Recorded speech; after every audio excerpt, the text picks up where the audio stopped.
আজকের আমি এখানে প্রকাশ্যে সবাই বলে যাচ্ছি, আইএসএফ 31টা সিট দিয়েছে। যদি 31টা সিট যদি না হারে আমার নামে কুকুর পুষে রেখে দেবেন 4 তারিখে। আমি আজকে দায়িত্ব নিয়ে এখানে বলে যাচ্ছি, এটা খুব দায়িত্ব নিয়ে বলে যাচ্ছি। সকলে মিলে একটা আওয়াজ করেছেন, আওয়াজটা চাই, জয় বাংলা। এই আওয়াজে হবে না, এসবের আমার কানে শুনতে পারে না। এখানে যে ভদ্রলোক প্রতি বছর ভোটে দাঁড়াতো, এবার বোধহয় তাকে একটু ল্যাং মেরে দিয়েছে আমার মনে হচ্ছে। তাই জয় বাংলা। ধন্যবাদ সকলকে। আজকে আমরা এই চন্দ্রেশ্বর 2-এর পবিত্র মাটিতে মমতা বন্দ্যোপাধ্যায়, অভিষেক বন্দ্যোপাধ্যায়ের মনোনীত তৃণমূল কংগ্রেসের প্রার্থী বাহারুল ইসলামকে সঙ্গে করে নিয়ে আজ আমরা প্রচার শুরু করেছি। সভার সভাপতি আমাদের আলাউদ্দিন ভাই, মঞ্চে উপস্থিত আমাদের এই ব্লকে তৃণমূল কংগ্রেসের সভাপতি আমার খুবই প্রিয় শাহজাহান ভাই, এখানে আমাদের পাশের অঞ্চল প্রধান খোকন আছে, আমাদের আনসার ভাই আছেন, আমাদের প্রাক্তন প্রধান নিপেন্দা আছে, ভূপেন্দা আছেন, আমাদের ভাই সাহেবরা আছেন, সকলেই এখানে আছে। আকমা থেকে শুরু করে সকলেই আছেন, প্রধান আছে, মারুফা থেকে শুরু করে আমাদের সকলেই আছেন। আর বিশেষ করে আমার দিদিরা, বোনেরা, মায়েরা, ভাইরা যারা আছেন, এবং মাধবপুর বাজার, এই বাজারে আমিও যখন প্রথম নির্বাচনে ভোটে দাঁড়িয়েছিলাম 2016 সালে, আমার মনে আছে, এই পবিত্র মাটিতে, এই জায়গায় সেদিন আমরা এখান থেকে সভা করে শুরু করেছিলাম। তাই আমি প্রথমেই এই মাধবপুর বাসীকে আমি প্রথমেই ধন্যবাদ, অভিনন্দন এবং ভালোবাসা, নমস্কার, প্রণাম, সালাম, শ্রদ্ধা জানাচ্ছি। এখন গরম হচ্ছে, আমি 2-3টে কথা বলবো। আজকের বাংলায় মানুষের মুখে যদি হাসি ফোটায় তার নাম মমতা বন্দ্যোপাধ্যায়।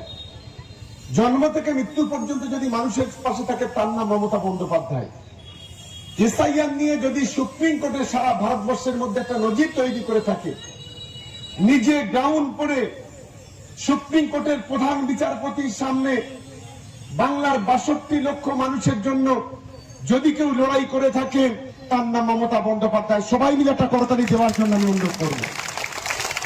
আর অন্যদিকে আমার নেতা অভিষেক বন্দ্যোপাধ্যায়, যিনি বুক চিতিয়ে লড়াই করে গোটা সুপ্রিম কোর্টের যারা লয়ার থেকে শুরু করে হাইকোর্ট পর্যন্ত প্রতিটি মুহূর্তে বাংলার তৃণমূল কংগ্রেসের পাশে যদি কেউ থাকে, একেবারে মাথা উঁচু করে সিদ্ধারা করে অমিত শাহ, নরেন্দ্র মোদীর চোখে যদি চোখ রেখে লড়াই করে থাকে, তার নাম অভিষেক বন্দ্যোপাধ্যায়। আরেকটা করতালি আমি দেওয়ার জন্য অনুরোধ করব। আজকের আপনাদের আশীর্বাদ, ভালোবাসা নিয়ে আমি 10 বছর এখানে বিধায়ক। আপনাদের কাছ থেকে যে ভালোবাসা পেয়েছি, যে স্নেহ, যে মায়া, মায়ের মমতা, ভাইয়ের স্নেহ, পিতৃতুল্য মানুষ যারা আছে তাদের আমার প্রতি যে ভালোবাসা, যে স্নেহ আমরা দেখেছি, এই চন্দনেশ্বর 2-এ অনেক লড়াই, অনেক আন্দোলন, অনেক সংগ্রাম হয়েছে, কিন্তু এই চন্দনেশ্বর 2 থেকে আমাদের খুব বেশি মানুষকে দূরে ফেলে দিতে পারেনি। প্রতিবারে এখান থেকে বিজেপি প্রার্থী পাশের, আর এখান থেকে হতো আইএসএফ এর প্রার্থী, সিপিএম এর প্রার্থী।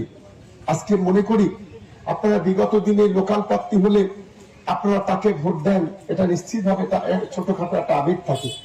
কিন্তু এবারে আর আপনাদের এখান থেকে প্রার্থী করেনি।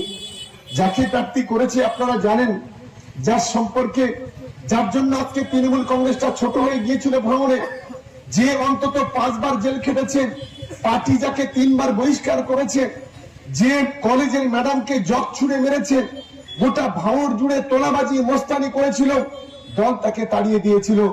আজকে সেই দলের উচ্ছিষ্ট গুলোকে, আজকের যে নওশাদ সিদ্দিকী নীতির কথা বলে, যে নওশাদ সিদ্দিকী আদর্শের কথা বলে, যে নওশাদ সিদ্দিকী বড় বড় ভাষণ দেয়, যে নওশাদ সিদ্দিকী বলেছিল সবচেয়ে বাংলার সমাজ বিরোধী খুনির নাম এই আরাবুল ইসলাম, কি এমন হলো রাতারাতি তাকে ওয়াশিং মেশিনে ঢুকিয়ে নিয়ে তাকে একবার ধুয়ে মুছে পরিষ্কার করে নিয়ে নিজের দলে টানতে হলো।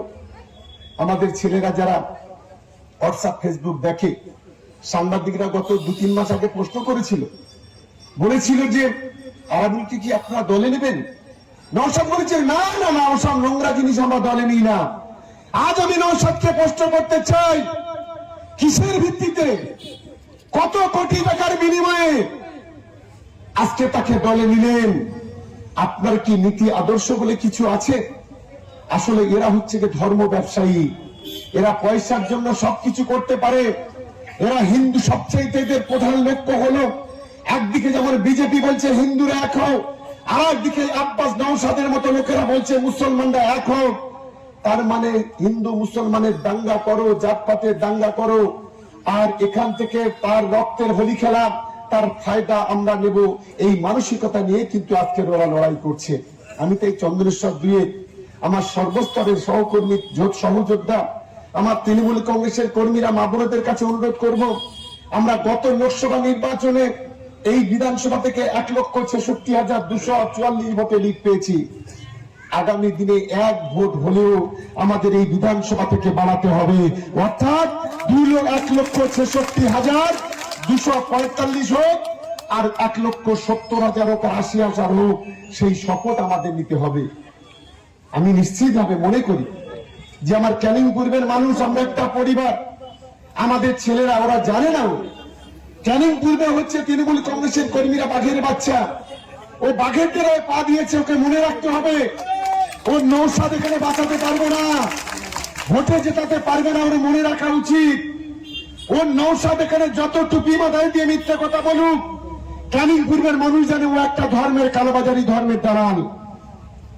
গত 2021 সালে নির্বাচনে বড় বড় কথা বলেছিল, আপনারা 5 বছর তাকে দেখতে পাইনি।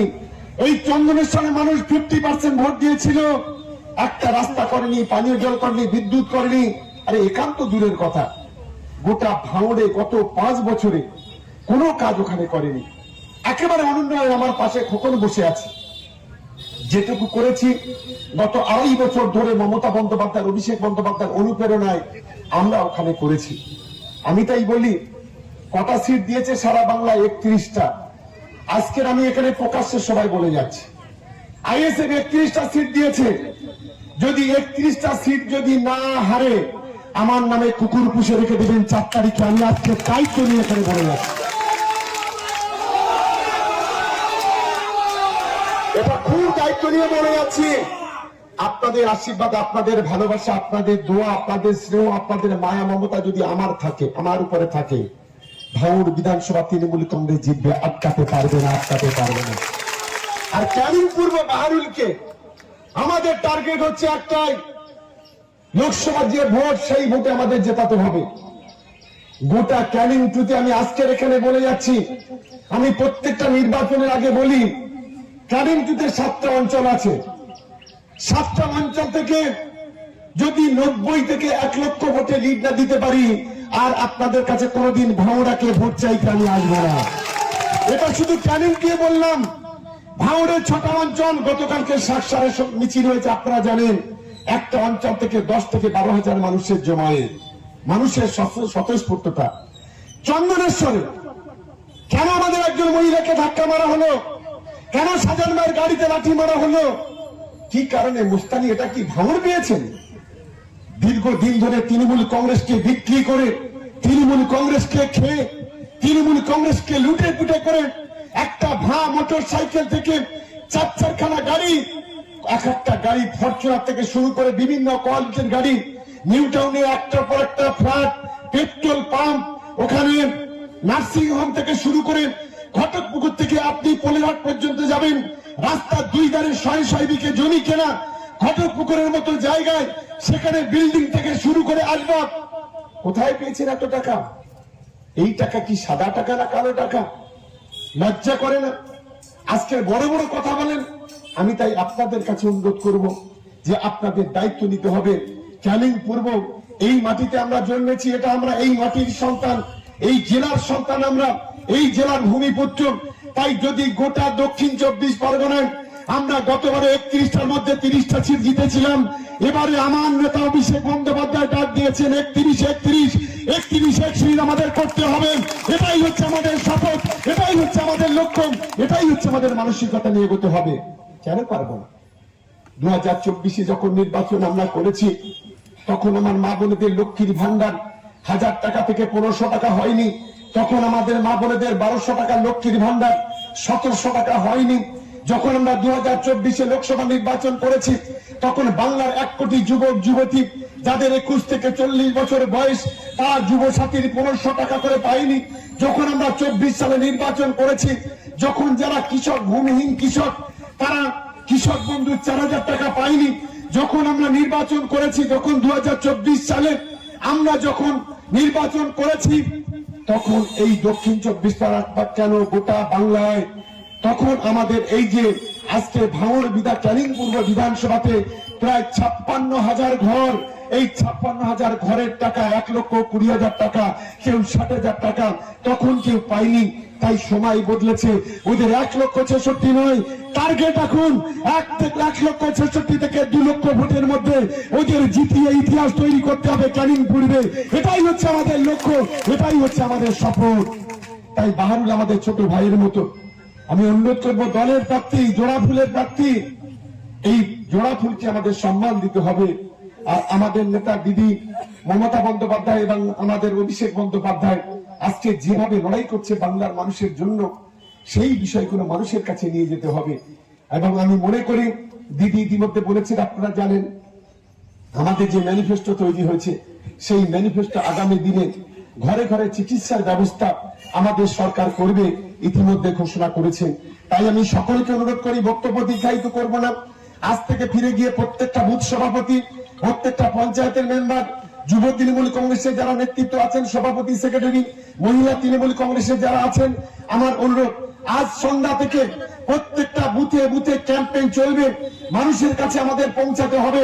চন্দনেশ্বর 2 লোকসভা নির্বাচনে যে রেজাল্ট করেছেন, সেই রেজাল্টটা বিধানসভাতে করতে হবে। এটাই হচ্ছে আমাদের সেই দায়িত্ব আপনাদের নিতে হবে। আমার আত্মবিশ্বাস, আমাদের মধ্যে কোনো অনৈক্য নেই, আমরা সবাই ইউনাইটেড, এবং আশা করি একদিকে ভাঙড় আর একদিকে ক্যানিং, আমরা একে অপরের পরিপূরক।